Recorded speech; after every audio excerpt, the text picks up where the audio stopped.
चलिए तो स्टार्ट करते हैं lecture 5 base mathematics and physics का लेक्चर 5। हेडिंग डालो vectors. Vectors put heading vectors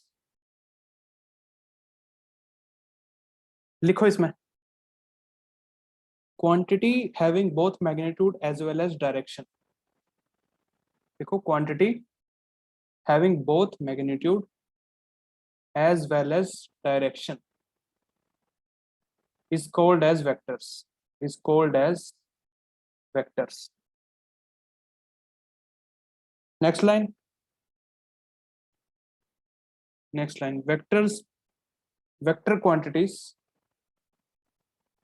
obeys a special set of rules।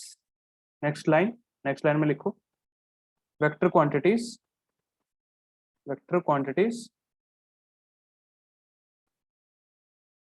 obeys a special set of rules called as vector algebra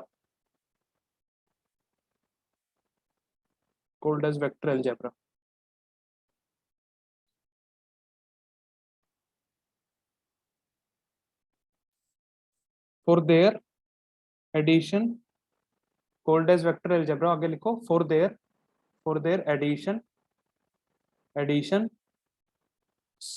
subtraction and multiplication। पूरा लिखना है इसे multiplication for their addition subtraction multiplication। Comma डाल के लिखो division by a vector quantity is not defined। division by a vector quantity is not defined। for example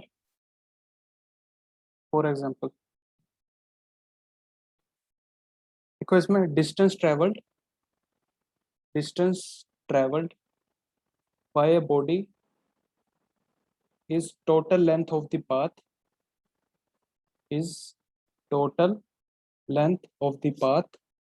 covered irrespective of his direction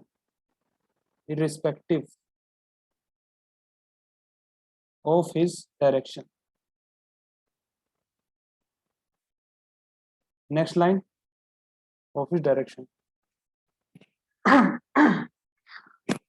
next line but when a body goes from point A to point B next line but when a body goes from point A to point B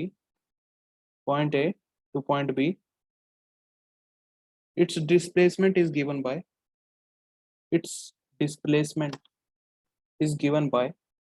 the shortest distance between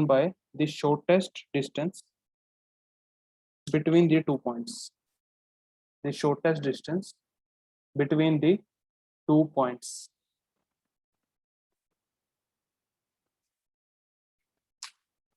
तो figure draw करते हैं। ये point एक ए है, ये है एक point B. एक तो इस पाथ से जा रहे हैं हम इसमें ऐसे करके ऐसे करके और तब ऐसे पहुंचे इस पॉइंट पे ऐसे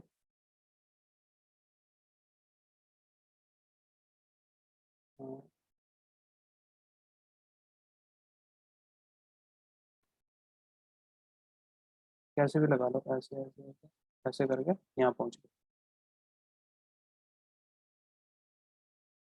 ये इसे कह दो पाथ वन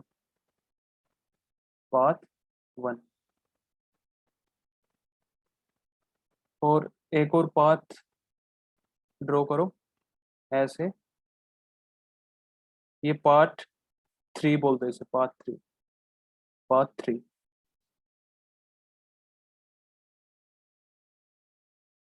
तो लिखो इसमें लिखो अब ए से बी जा रहे हैं हम।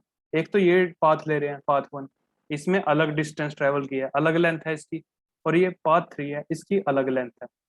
तो इसके लाइन लिखो इसमें if a body starts from point A, लिखो इसमें आगे, if a body starts from point A and goes to point B along two different paths, if a body starts from point A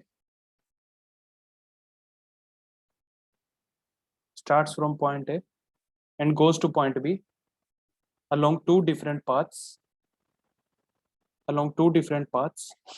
path 1 and path 3, the distance traveled is different. Two different paths, कौन कौन से? path 1 and path 3, the distance traveled is different. दोनों में distance traveled different है. आगे लिखो next para में, but the displacement will be same in both the cases. The displacement will be same in both the cases. Displacement क्या होगी? Displacement direct जो shortest distance होता है उसे कहते हैं. तो ए से भी डिस्प्लेसमेंट क्या होगी? इसे रेड से ड्रॉ कर देता हूं. ये होगी डिस्प्लेसमेंट. ये डिस्प्लेसमेंट वेक्टर होगा और इसकी लेंथ होगी ए से बी जो शॉर्टेस्ट डिस्टेंस है इनकी. ये होगा इसका डिस्प्लेसमेंट वेक्टर. ठीक है, अब लिखो. अब एक और पार्ट ड्रॉ करता हूं मैं. कौन सा? ए से कहीं, ए से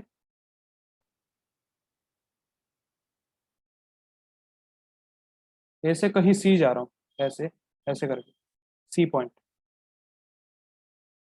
और इस पाथ को नाम दे दो पाथ 2.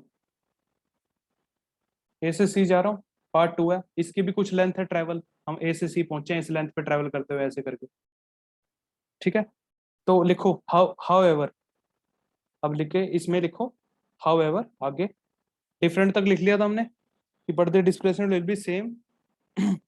ये but the displacement will be same in both the cases ये लिख लिया था. उसके बाद लिखो however if the body takes another part 2. However, if the body takes another part 2 from a point A to a point C, from a point A to a point C, covering the same length. देखो आगे, covering the same length. आगे लिखो distance traveled in path 1 and path 2. Distance traveled in path 1 and path 2 is same, but the displacement will be different.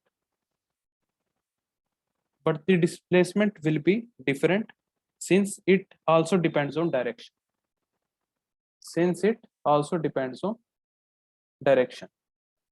अब मैं क्या कह रहा हूं इस केस में कि ये पाथ 1 की जो लेंथ है, ये एक धागा मान लो इसे, इसकी एल लेंथ मान लो, और ये ए से जी जो ये डिस्टेंस ट्रेवल है इसे भी एक धागे का रूप मान लो, और ये भी लेंथ एल है. दोनों के केस में पाथ 1 या पार्ट 2 हमने डिस्टेंस ट्रेवल सेम किया है, एल लेंथ का किया, L length.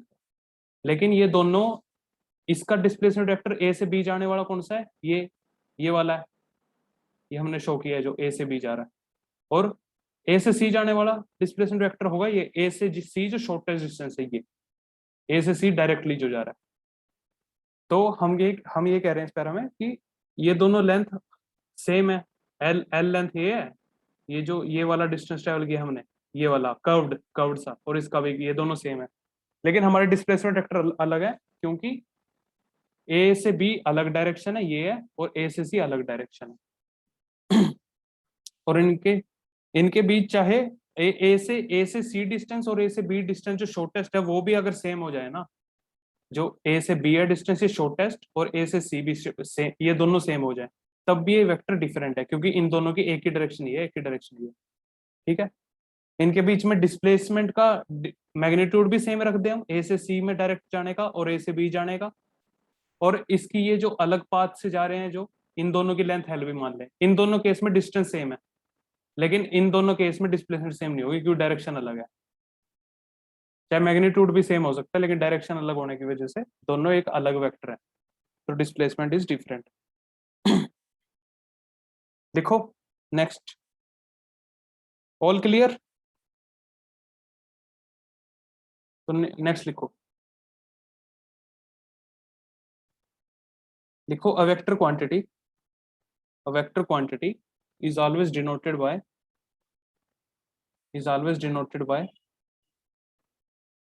placing an arrow over the quantity, is always denoted by placing an arrow, placing an arrow over the quantity. For example, ये ऐसे s vector, displacement vector, velocity vector, acceleration A से denote करते हैं, A vector, ये force vector F से denote करते हैं। तो हम हमेशा ऊपर एक एरो का साइन दिखाते हैं वेक्टर को डिनोट करने के लिए, ठीक है। तो हमेशा ये मानना, अगर ए से बी, ए वेक्टर है और ये बी वेक्टर है, ए वेक्टर भी है, एक ए से बी ऐसे ऐसे चले जाओ, चाहे ऐसे चले जाओ, चाहे ऐसे चले जाओ, किसी चाहे कैसे भी जा सकते हो, इन सब में डिस्टेंस अलग अलग है, लेकिन हर केस में ए से बी फाइनली हम एक मिनिमम डिस्टेंस जो इनके बीच होगा वो सेम है ए से बी जाने के लिए, और डिस्प्लेसमेंट वेक्टर सेम रहे, ए की डिस्प्लेसमेंट वेक्टर है ए से बी जाने का, ये डिस्टेंस अलग अलग है ए से बी जाने के, चाहे इस एक बार एक बंदा स्टार्ट हुआ यहाँ से और इस रास्ते होके ऐसे गया, ए, ए, फिर 1 घंटे बाद वो ऐसे गया, 1 घंटे बाद ऐसे गया, हर एक में डिस्टेंस ट्रेवल अलग अलग है, लेकिन हमारा जो डिस्प्लेसमेंट वेक्टर है वो सेम है, क्योंकि ए से बी जा रहे हैं, वो शॉर्टेस्ट डिस्टेंस यही है ए से बी का, तो डिस्प्लेसमेंट वेक्टर हमारा सेम ही है। लिखो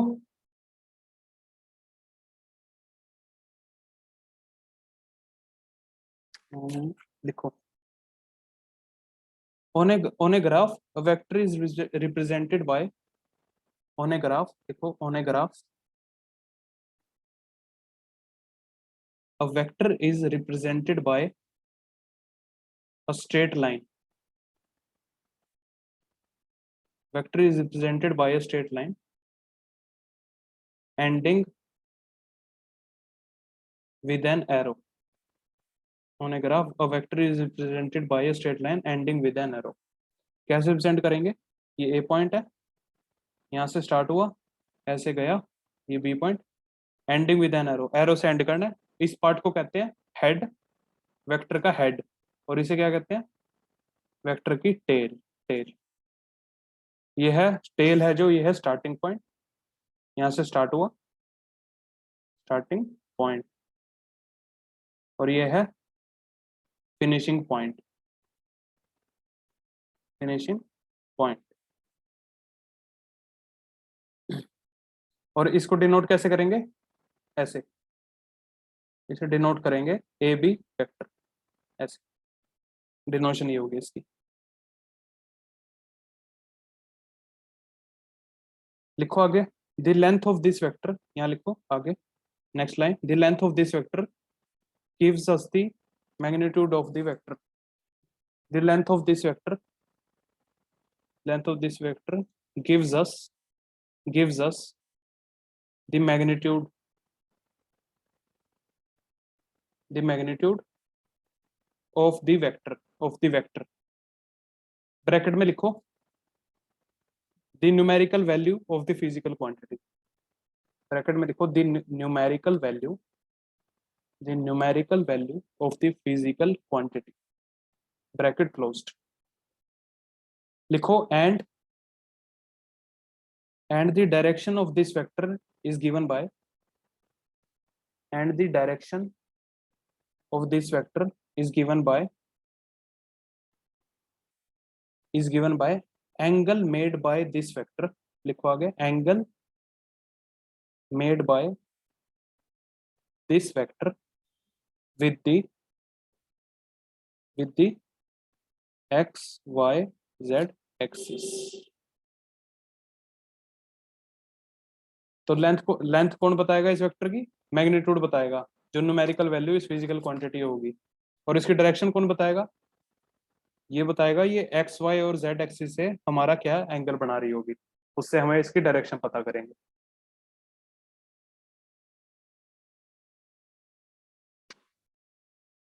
नेक्स्ट लिखो, लिखो equal vector, equal vectors, equal vectors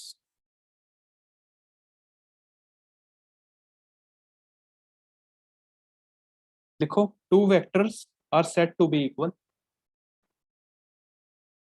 to vectors are said to be equal if they have same magnitude and same direction. Two vectors are said to be equal if they have same magnitude and same direction. आगे देखो note that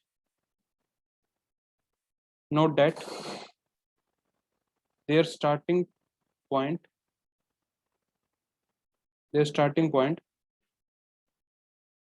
need not be the same, need not be the same. दो vector equal कब होंगे? जब उनका magnitude और उनकी direction same होगी। लेकिन एक नोट लिखा है मैंने कि उनके स्टार्टिंग पॉइंट सेम होने कोई जरूरी नहीं है। तो इसका इन आगे लिखो in other word two vector parallel to each other having same length. लिखो in other word two vectors parallel to each other having same length. ये डेफिनेशन भी एक तरह से इसकी, in other word two vector parallel to each other having same direction, क्योंकि starting point same होना कोई जरूरी नहीं है।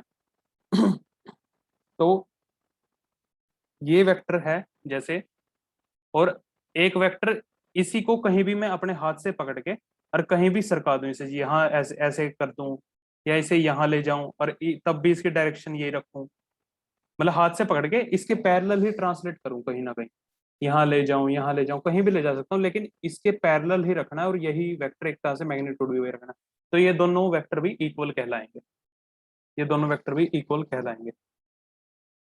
देखो this next para, this also implies that if a vector is translated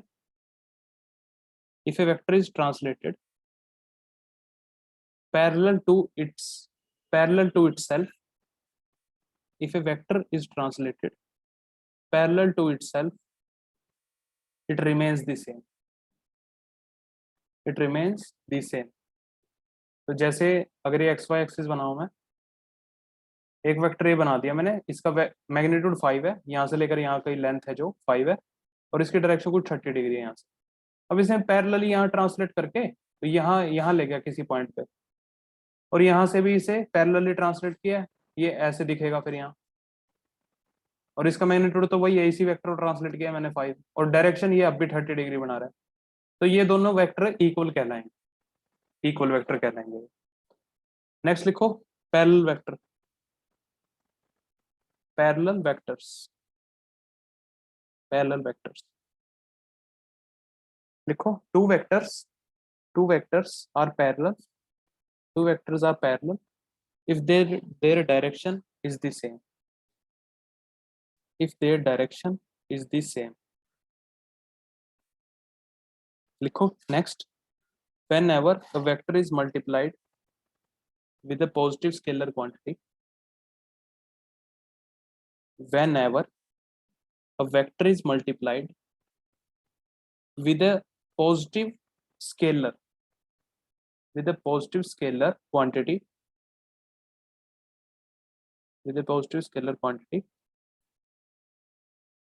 its direction remain the same,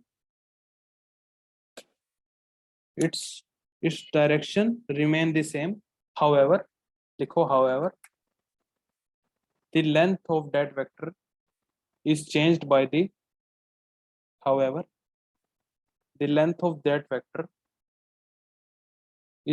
by the factor with which it is multiplied,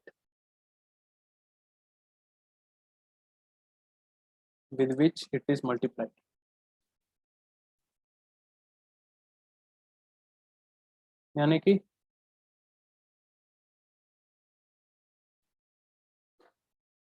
हमें एक scalar से मल्टीप्लाई कर दिया ऐसे, जैसे एक वेक्टर हमारा ये ए वेक्टर, इसको 2 टाइम्स कर दिया, अगर स्केलर से मल्टीप्लाई कर दिया तो इसका मैग्नीट्यूड डबल हो जाएगा, डायरेक्शन वही रखेंगे, तो ये होगा 2a वेक्टर। तो ये दोनों पैरेलल हैं क्योंकि इनकी डायरेक्शन सेम है। बस एक स्केलर से मल्टीप्लाई करना होता है, तो मैग्नीट्यूड मैग्नीट्यूड चेंज होएगा। अगर ये 1 हुआ तो मैग्नीट्यूड सेम रह जाएगा, एक तरह से ये लगा लो। अगर ये 1 हुआ, जैसे यहाँ तो 2 है, ये 1 हुआ तो ये, तो every equal vector is A parallel vector, इसका मतलब जब ये 1 हो जाएगा तो एक तरह से पैरेलल वेक्टर इक्वली बन जाएंगे। तो every equal vector is A parallel vector. लिखो फॉर एग्जांपल, लिख लो ये for example 2a 2a vector can be obtained, आगे लिखो can be obtained by simply increasing the length of 2a vector can be obtained by simply increasing the length of vector a twice. 2a vector can be obtained by simply increasing the length of vector a twice. Therefore देखो therefore two vectors a vector and b vector, two vectors a vector and b vector देखो are parallel if we can find a scalar quantity lambda such that a vector equal to lambda b vector.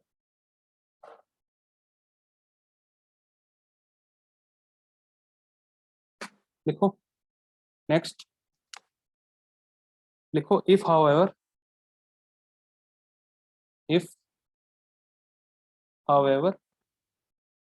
a vector is multiplied with a negative scalar quantity, a vector is multiplied with a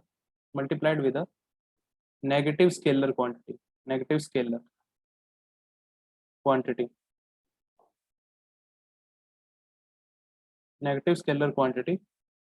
then the direction of the vector is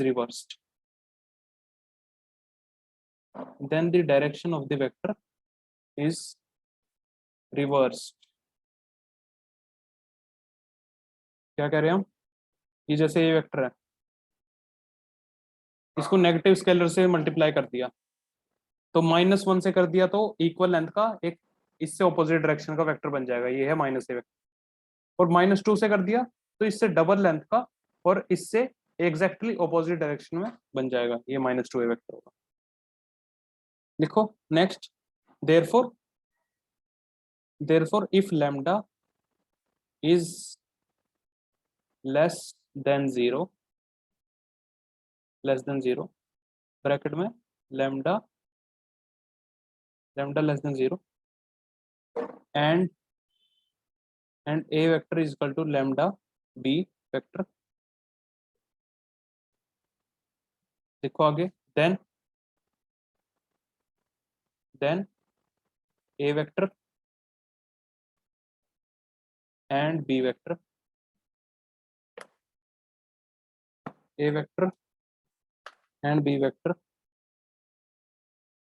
are anti parallel, then a vector and b vector are anti parallel।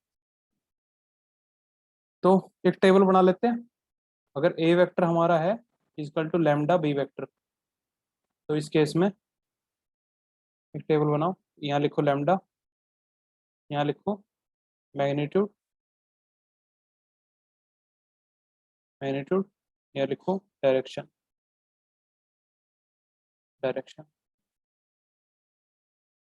अगर lambda हमारा greater than 1 है तो magnitude क्या होगा, increase हुआ है, increase लिखो increase, और डायरेक्शन सेम।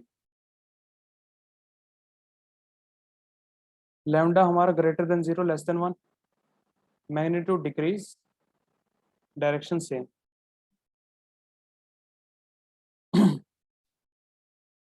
और हमारा lambda less then 0 greater than -1 है, तो माइनस हो गया ये, बी के आगे माइनस लग गया, एक तरह से एंटी पैरेलल हो गया, लेकिन -1 से 0 के बीच है, तो यानी कि मैग्नीट्यूड डिक्रीजेस, मैग्नीट्यूड डिक्रीजेस, और डायरेक्शन क्या होगी, ऑपोजिट होगी। और अगर लैम्डा हमारा लेस देन -1 हो गया, तो लैम्डा लेस देन -1 यानी कि -2 -3, मैग्नीट्यूड तो इंक्रीज हो गया हमारा, 2 टाइम्स हो रहा है, इंक्रीजेस, लेकिन माइनस है तो डायरेक्शन अपोजिट।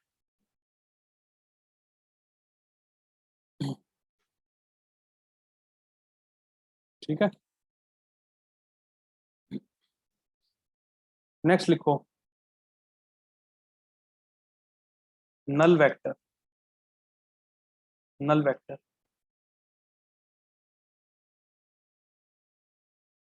अ वेक्टर हैविंग, इसमें लिखो vector having zero magnitude, a vector having zero magnitude is called as null vector. Zero magnitude is called as null vector.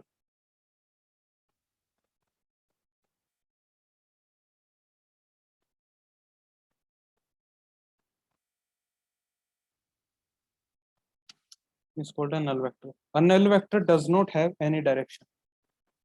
लिखो आगे, a null vector does not have any direction. जब magnitude ही zero हो गया, magnitude ही zero हो गया, तो direction तो irrelevant ही होगी, कोई वेक्टर नहीं रहा, कुछ मैग्नीट्यूड नहीं रहा।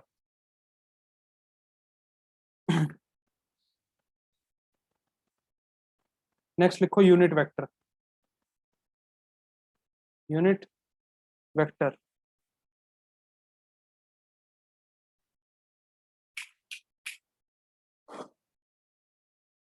A vector having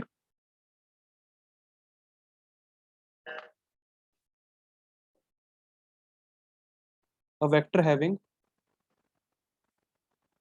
a magnitude equal to 1 is called as unit vector. A vector having magnitude equal to 1 is called as unit vector. There can be infinite unit vector. आगे लिखो, there can be infinite unit vectors. Magnitude 1 होगा, किसी भी direction में हो सकता है, ऐसे ऐसे ऐसे इनफाइनाइट पॉसिबिलिटीज होती हैं, तो इनफाइनाइट यूनिट वेक्टर अलग अलग हो सकते हैं। लिखो आगे, by convention, by convention unit vectors, by convention unit vectors in the direction of, लिखो in the direction of X axis, Y axis and z axis are taken as, are taken as I cap, j cap, comma k cap। देखो इसमें for example, for example a force of 5 Newton, a force of 5 Newton acting along the x axis, acting along the x axis can be expressed as, can be expressed,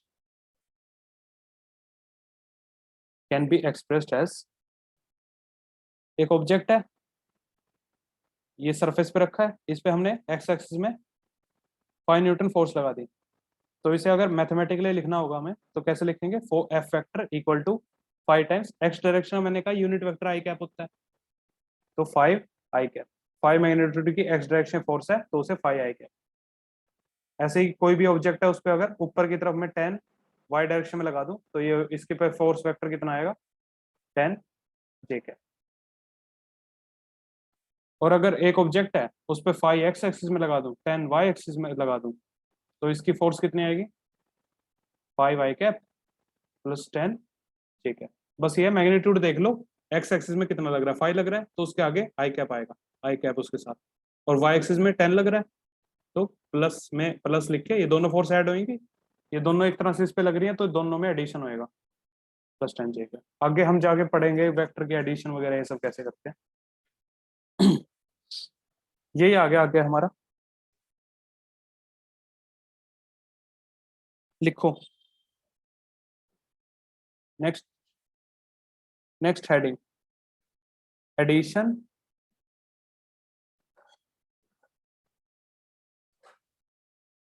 ऐसे लिखो, law law law of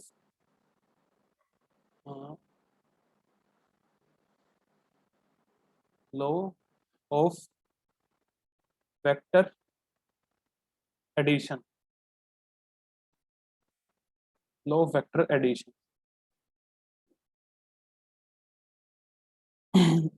ये बहुत important है, vectors का सम करना आना चाहिए हमें, ये बहुत जरूरी है।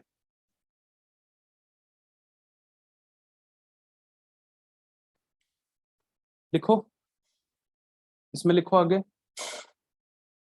To to add two vectors, to add two vectors we have primarily we have primarily primarily primarily two laws, two laws to add two vector we have primarily two laws। First one, second तो इरेल ऐसा ही है, मतलब first समझ आ गया हमें, तो second तो मजाक ही है एक तरह का, मेनली हम फर्स्ट से ही करते हैं। सेकंड देखना तो वो एक तरह का मजाक ही है, फर्स्ट की एक्सटेंशन कर दिया हमने और कुछ। फर्स्ट लिखो, triangle law of vector addition, triangle law of vector addition,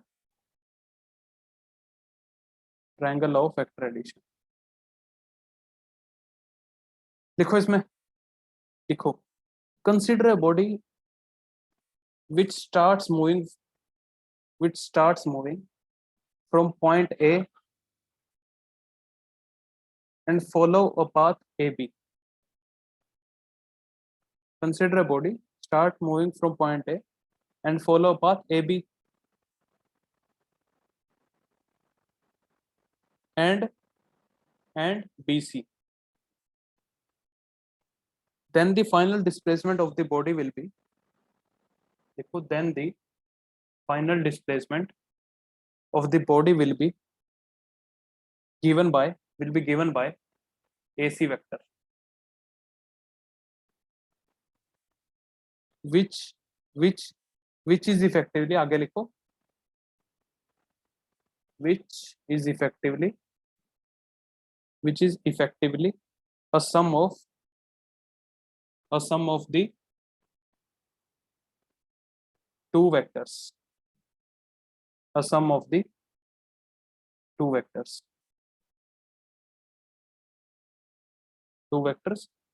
A vector and B vector as shown in the figure, as shown in the figure। एक एक पार्टिकल है हमारा, बॉडी है, वो पहले गई ए पॉइंट से बी पॉइंट पे, ए से बी ऐसे गई, तो इसे बोल दिया हमने ए वेक्टर। फिर गई वो बी से सी,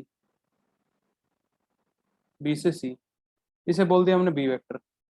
तो हमने अभी क्या कहा कि अगर ए से बी जाती है फिर बी से सी जाती है, तो फाइनल डिस्प्लेसमेंट क्या होगी उसकी, ए से सी शॉर्टर डिस्टेंस होता है फाइनल डिस्प्लेसमेंट, तो ए से सी शॉर्टर डिस्टेंस ये है, ए से सी डायरेक्टली, इसे बोल देते हैं सी वेक्टर। तो हमारा जो एसी वेक्टर है वो सम होता है ए और बी वेक्टर का, और उसे लिखते कैसे हैं, C vector is A vector plus B vector, ऐसे लिखते हैं। देयरफॉर लिखो, देयरफॉर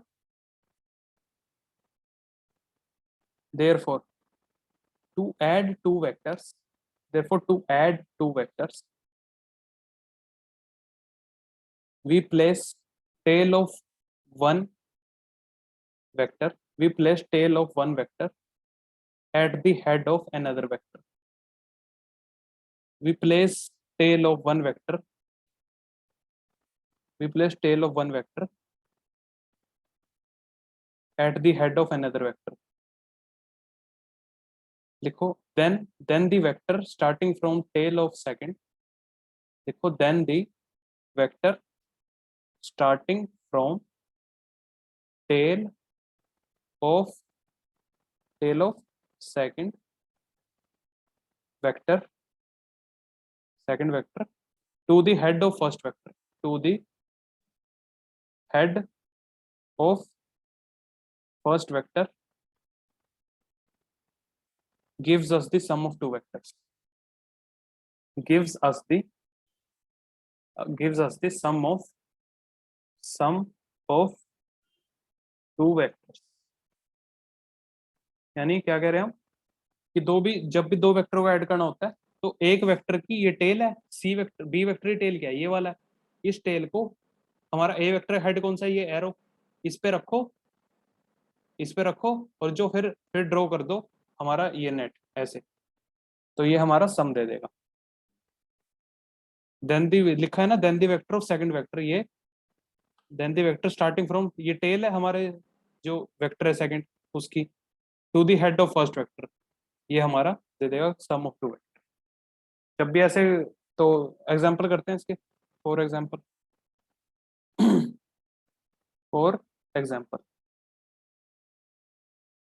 एक वेक्टर है ये ए वेक्टर, एक वेक्टर है बी वेक्टर, ये ए वेक्टर है बी वेक्टर, तो ए प्लस बी कैसा होगा,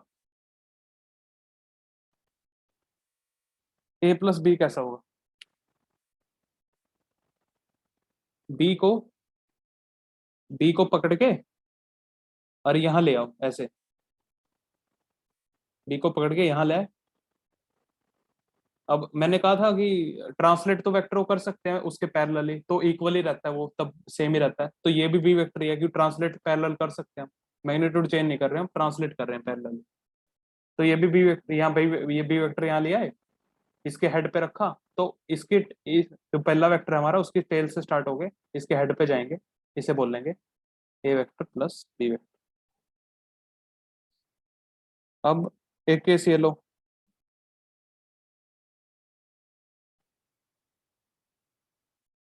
एक ए वेक्टर ये है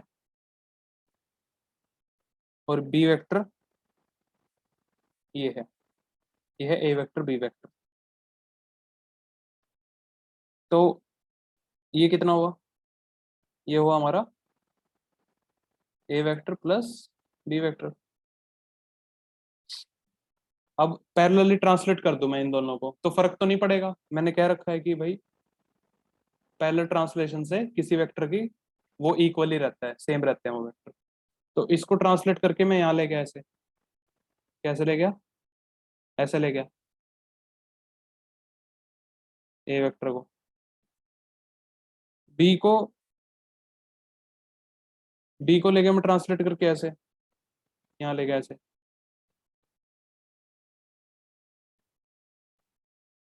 तो हमारा ये हो गया बी वेक्टर, ये ए वेक्टर है, तो ये हमारा जो ये सम दे देगा, एक की टेल से दूसरे के हेड पे ले जाओ, तो ये हमारा दोबारा से ए वेक्टर प्लस बी वेक्टर आएगा। और तुम देख रहे हो ये दोनों पैरेलली आ रहे हैं, ये दोनों पैरेलली आ रहे हैं, आएंगे भी, दोनों वेक्टर को ट्रांसलेट करके जो रिजल्टेंट आएगा वो वही अब आएगा सेम।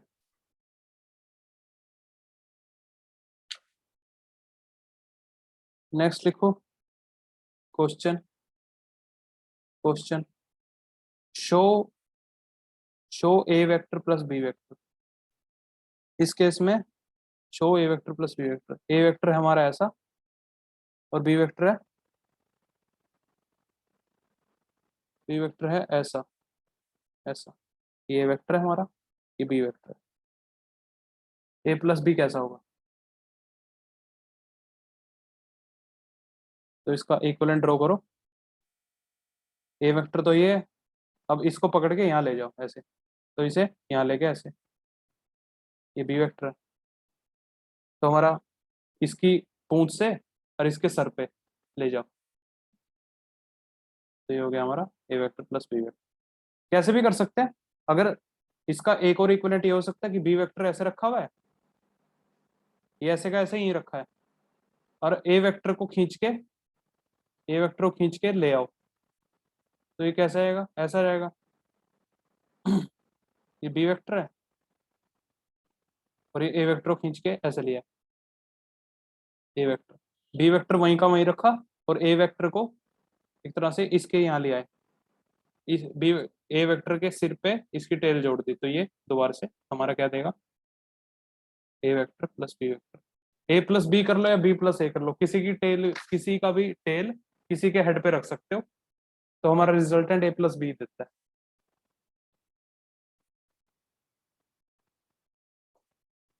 सेकंड, ये करो, ए वेक्टर ये है और बी वेक्टर ये है।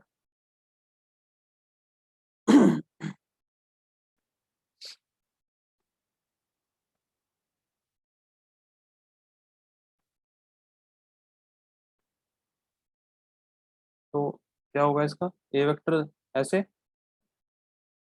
बी वेक्टर को रखा ऐसे, ये वेक्टर ये बी वेक्टर, तो हमारा रिजल्टेंट ये A vector plus B vector. Third part, C, see करो, ये है ए वेक्टर ये है, और बी वेक्टर ये है, किसी को भी पकड़ के किसी के भी हेड को किसी के भी टेल से जोड़ दो, उससे तुम्हारा ए प्लस बी मिल जाएगा।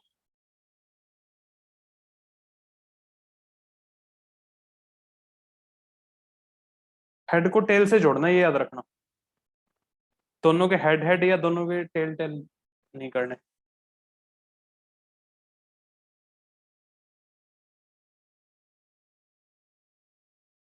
तो इस केस में बी वेक्टर हमारा ये है ऐसे, ए को जोड़ दिया इसके, ए की पूंछ से उठाया और इसके सर पे ले गए ऐसे, तो हमारा इससे यहाँ से स्टार्ट होते यहाँ पर ऐसे जाते, ये हो गया हमारा A, A vector plus B vector.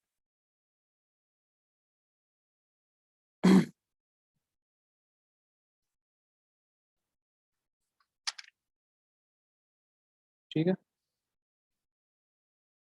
Next heading लिखो, angle between two vectors, angle between two vectors,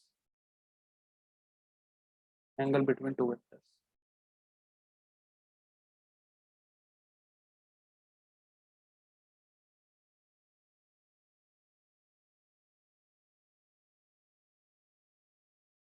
the angle between any two vector A vector and B vector, लिखो इसमें, the angle between any two vector, the angle between any two vector, any two vectors, A vector and B vector is always taken as, is always taken as the angle between their tails, is always taken as the angle between their tails, angle between their tails. For example,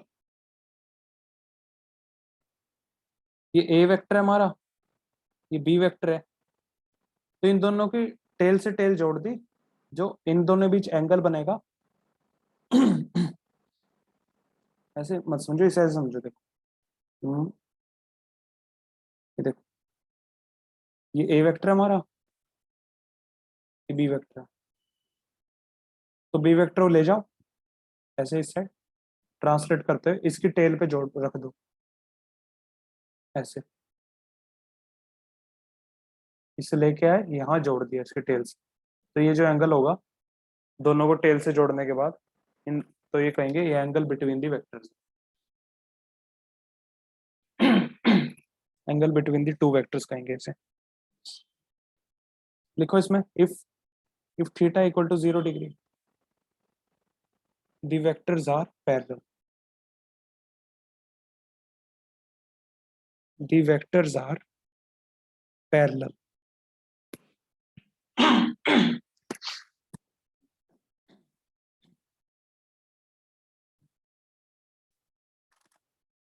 theta equal to 0 degree, the vectors are parallel. If theta equal to 180 degree, लिखो the vectors are anti parallel. ये parallel था, ये anti parallel. If theta equal to 90, theta equal to 90 degree, the vectors are called as, the vectors are called as orthogonal, orthogonal vectors. तो theta equal to 0 क्या हुआ, ए vector ऐसे और B vector भी ऐसे। थीटा इक्वल टू 180 क्या हुआ, ए vector तो हमारा ऐसे और बी वेक्टर इससे ऑपोजिट, ये 180 हो गया दोनों के बीच, ए वेक्टर ये बी वेक्टर। ऑर्थोगोनल क्या हुआ, ये जैसे ए वेक्टर ये है, बी वेक्टर ये है, 90 डिग्री हो गया दोनों के बीच, ये वेक्टर है बी वेक्टर, दोनों बीच 90 डिग्री, तो ये दोनों कहेंगे हम ऑर्थोगोनल वेक्टर्स। जिन जब भी एंगल 90 डिग्री हो, दो वेक्टर को ऑर्थोगोनल वेक्टर्स बोलते हैं। लिखो इसमें this implies I cap, J cap and K cap, इन्हें ऐसे पढ़ते हैं, I cap, J cap, K cap, और called are called, are called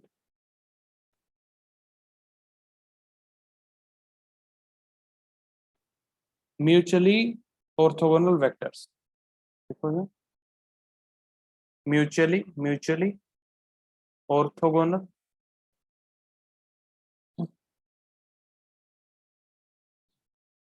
orthogonal vectors, orthogonal vectors.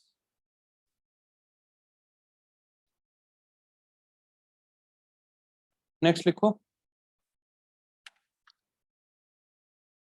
the the magnitude, the magnitude of a vector is denoted by, the magnitude of a vector is denoted by, ऐसे denote करते हैं, mode of A, या फिर और ऊपर arrow मत लगाओ, simple ए लिख दो, एरो लगा दिया तो वेक्टर बन गया। इसका मैग्नीट्यूड, इसकी जो फिजिकल क्वांटिटी की वैल्यू है, जो मैग्नीट्यूड है, उसे कैसे लिख सकते हैं, या तो ऐसे लिख दो, दोनों साइड मोड लगा दो ए वेक्टर के ऊपर, या फिर और ए लिख दो, बस सिंपल, वेक्टर न लगाओ ऊपर, दोनों से इसका मैग्नीट्यूड हम वो डिनोट करते हैं। तो नेक्स्ट अब इसका मैग्नीट्यूड निकाल लेते हैं, कितना होगा। ए वेक्टर ये है हमारा, इसका मैग्नीट्यूड मान लो ए मोड, ठीक है। ये है हमारा बी वेक्टर ऐसे, इसका मैग्नीट्यूड कितना है, मोड बी। तो हमारा सी वेक्टर क्या होगा, इसकी टेल से और इसके हेड पे ले जाओ, ये होगा हमारा सी वेक्टर, और इसका मैग्नीट्यूड कितना, मोड सी। तो अब एक ट्रायंगल ड्रॉ करो ऐसे, इसे मैं अंदर कर देता हूँ,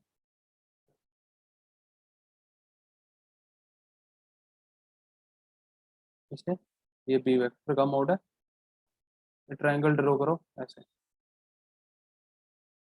ट्रायंगल कंप्लीट करो इसे, 90 डिग्री है, इसे बोल लो P point, Q, R, S.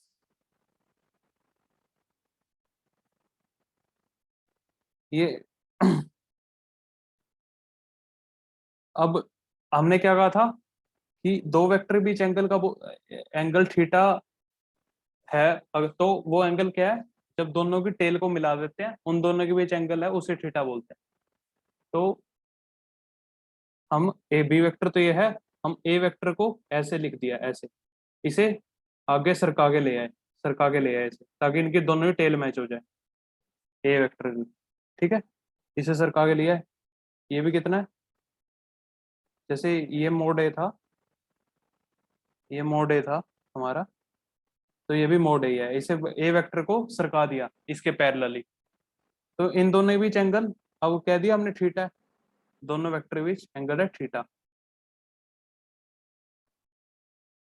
तो इस लेंथ को बोलो y, इसको बोलो x। हमें एंगल थीटा उसको कहा है जो ए वेक्टर और बी वेक्टर के बीच एंगल है, और वो एंगल कैसे पता लगेगा हमें, हमें ए को सरका के इसकी टेल से टेल जोड़नी होगी, ये टेल है ए की, अब ये हेड है, और ये थीटा एंगल इन दोनों के बीच का एंगल है, तो इसलिए तो लिखो triangle S Q R, triangle S क्या हुआ, इसमें कोस थीटा कितना हुआ, X by mod B cos theta, base upon hypotenuse X by mod B, this implies X कितना हुआ मोड बी कोस थीटा, और साइन थीटा कितना हुआ Y by mod B perpendicular upon hypotenuse, तो ये कितना हुआ वाई कितना हुआ हमारा mode B sine theta.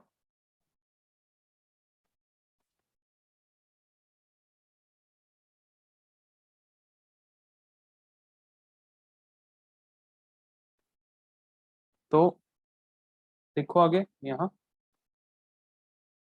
Triangle P R S, ये ट्राइंगल देखो पी आर एस, ये राइट एंगल ट्राइंगल है P R S,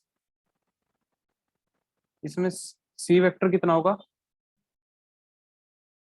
C vector का मैग्नीट्यूड यानी कि पी एस, पाइथागोरस थ्योरम से कितना होगा ये P R square plus R S square, P R square plus R S square, ये कितना हुआ इक्वल टू पी आर कितना हुआ हमारा, पी आर हुआ मोड ए प्लस एक्स, ये पी से आर कितना हुआ, ये मोड है तो ये है इतना, ये हमारा मोड है, ये हम दिखा रहे थे यहाँ, और ये प्लस एक्स, मोड है plus X square plus R S कितना हुआ वाई का स्क्वायर, कितना हुआ इक्वल टू मोड ए का square plus X square plus 2 times mod A into X, A square A plus B का स्क्वायर खोल दिया प्लस वाई स्क्वायर,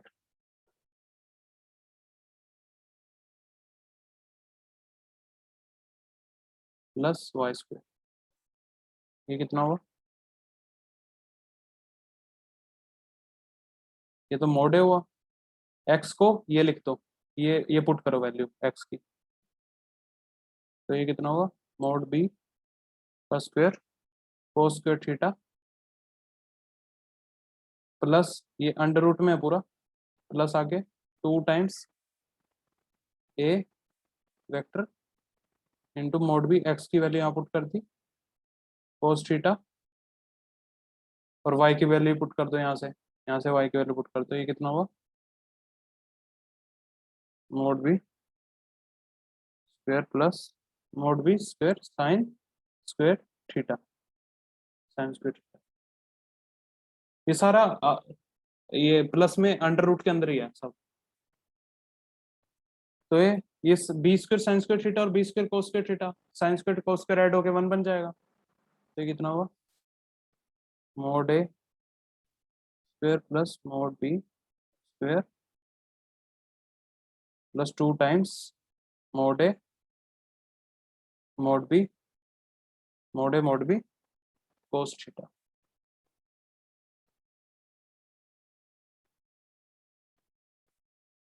कितना है नेक्स्ट पेज पे लिखता हूँ मैं इसे clearly,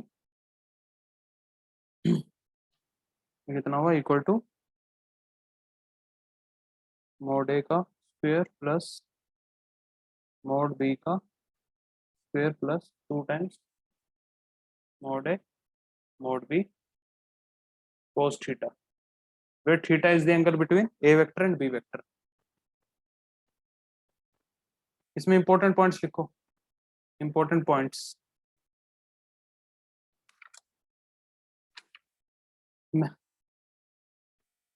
maximum value of cos theta equal to 1। First लिखो maximum value of cos theta equal to 1 when theta equal to 0। That is the two vectors, लिखो that is the two vectors are parallel to each other. The two vectors are parallel to each other. in that case c vector equal to a vector plus, in that case magnitude कितना होगा c का, ये इस formula put करोगे जब theta cos theta equal to 1, तो ये बन जाएगा mod c equal to mod of a plus mod of b। और क्या कह सकते हैं हम, और सी वेक्टर क्या होता है, A vector plus B vector, तो सी वेक्टर को वो लिख दो A vector plus B vector. इसका magnitude A vector plus C, magnitude को मोड मोड भी बोल देते हैं, मोड। जैसे मैं मोड ए बोल रहा हूँ, इसका मतलब है मेरा मैग्नीट्यूड ऑफ ए। तो ये मैग्नीट्यूड ऑफ ए या mod of A plus mod of B.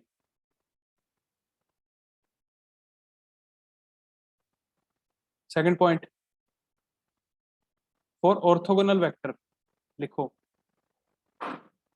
For orthogonal vectors.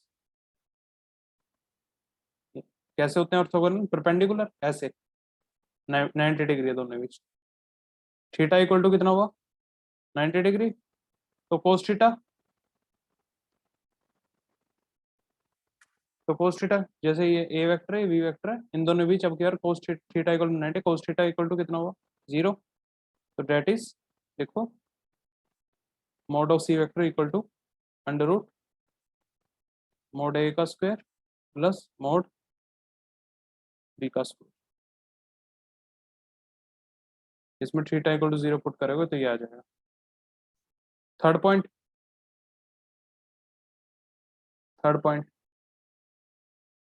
For any general value of theta, for any general value of theta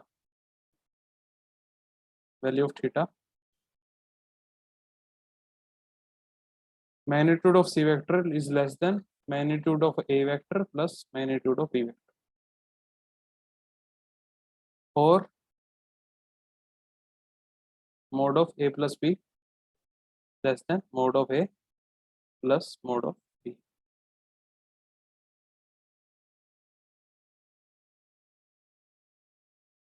fourth point,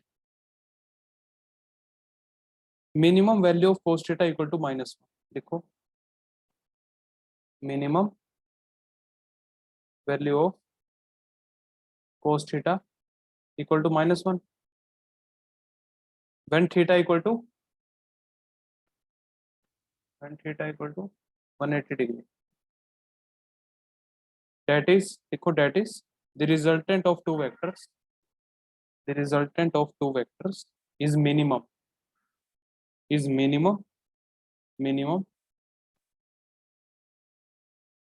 when the vectors are anti-parallel, when the vectors are anti-parallel। तो दोनों में 180 degree हो गया, तो ये एक ये हो गया। अब टेल से टेल के बीच जोड़ते हैं, वो एंगल देखते हैं हम, दो के बीच का एंगल, तो ए वेक्टर हो गया बी वेक्टर हो गया, तो ये हो गया 180। तो तब ये रिजल्टेंट मिनिमम वैल्यू लेगा, इन दोनों का रिजल्टेंट। तो ये कितना हो जाएगा, mod C is equal to mod of mod A minus mod B.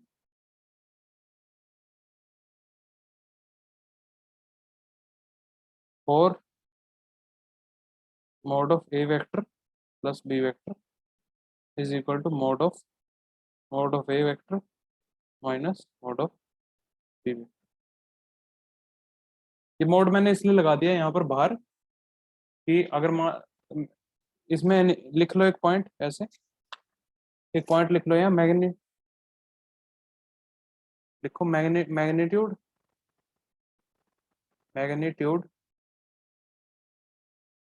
Of vector can never be negative, magnitude of vector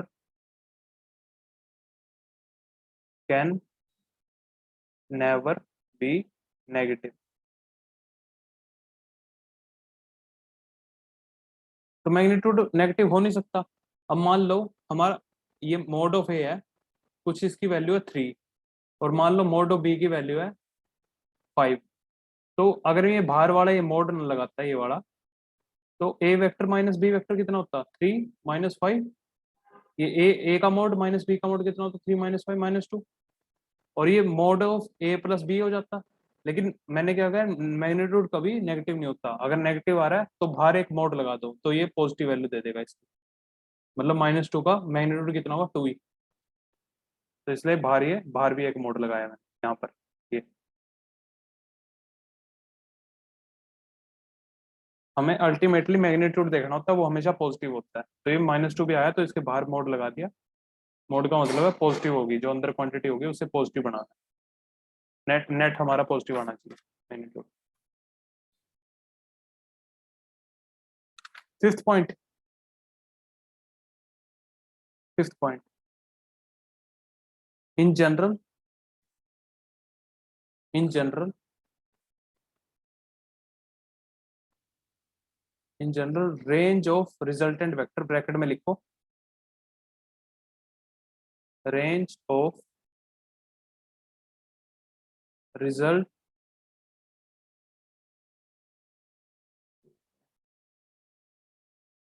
general range of resultant, RESLTAN,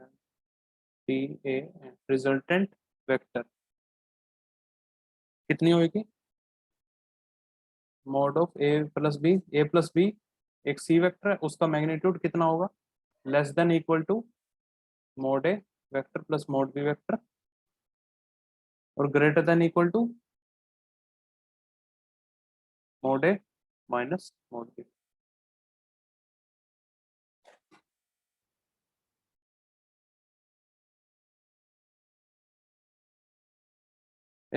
last part और निकाल लेते हैं इसका। एंगल मेड बिट, लिखो angle,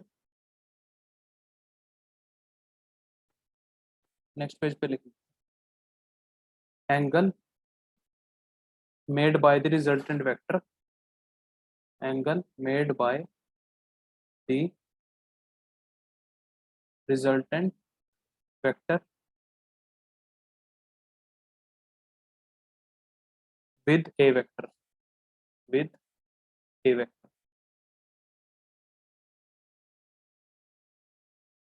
resultant का ए vector से angle देखना है कितना। तो हमारा डायग्राम दोबारा से बनाते हैं। वो हमारा ए वेक्टर क्या था, ये था, ये मोड ऑफ ए था, ये हमारा था मोड ऑफ बी वेक्टर। तो ये कितना आया था, सी वेक्टर था ये, यानी ये क्या था, ए वेक्टर प्लस बी वेक्टर। और इसका मैग्नीट्यूड कितना था, मोड सी। ठीक है। और ये डायग्राम बनाया था हमने ऐसे, इसे बोला था वाई डिस्टेंस, इसे बोला था एक्स डिस्टेंस, और ए वेक्टर को आगे एक्सटेंड किया था ऐसे, दोनों की टेल जोड़ने के लिए, ताकि एंगल देख सकें। ये थीटा मानना था। तो अब हमें क्या निकालना है, angle made by resultant. Resultant क्या है, ये है C vector with the A vector. A vector क्या है ये, तो ये एंगल निकालना है फाई, ये निकालना है। तो कैसे निकाल लेंगे इसे, देखो, लिखो इन ट्राइंगल, इसे नाम दे दो पी क्यू आर एस, ये 90 डिग्री है। इन ट्राइंगल लिखो P R S, P R S tan phi कितना हुआ, perpendicular upon base S R upon P R. तो कितना हुआ, S R Y, P R कितना हुआ, mod of A plus X. ये हमारा मोड ऑफ ए है, यहाँ से लेकर यहाँ तक का मोड ए प्लस ये जोड़ दिया एक्स। तो 10 फाइव कितना हुआ, वाई कितना था हमारा, निकाला था हमने, मोड भी साइन थीटा था, और ये कितना आया, मोड ए प्लस एक्स कितना है, मोड मोड भी कोस थीटा। तो ये हमारा फॉर्मूला आ गया, angle between resultant vector with A vector.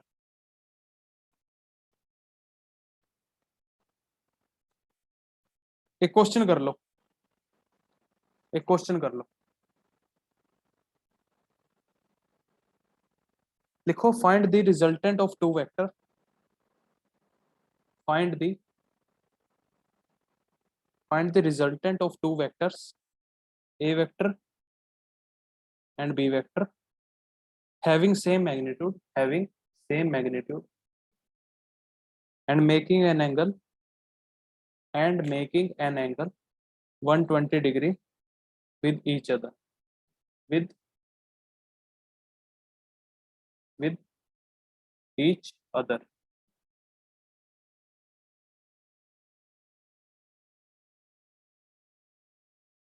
Solution क्या होगा? तो इसका रिजल्टेंट वेक्टर निकालना टू वेक्टर का जिसमें ए बी है, उनका सेम मैग्नीट्यूड है और उन दोनों के बीच 120 डिग्री एंगल बताया गया। तो सेम मैग्नीट्यूड है उसे मान लेते हैं लेट, लिखो let the magnitude of A vector, इसे लिखो of A vector and B vector, B X, X मान लिया। देन दी, देखो then the magnitude of resultant will be, then the magnitude of resultant will be कितना होगा? वही formula हमारा use करेंगे, मोड ए का स्क्वायर। मोड ए हमारे इस केस में क्या है? एक्स, दोनों का मैग्नीट्यूड सेम है तो ए का स्क्वायर, मोड ए का square X square, mod B का स्क्वायर भी X square plus 2 mod A mod B, mod of A भी एक्स है, मोड बी भी एक्स है, और दोनों बीच एंगल क्या है? अब क्या 120 दिया हुआ है तो कोस ऑफ 120 डिग्री, तो कितना हुआ? एक्स स्क्वायर कोस 120 कितना हुआ?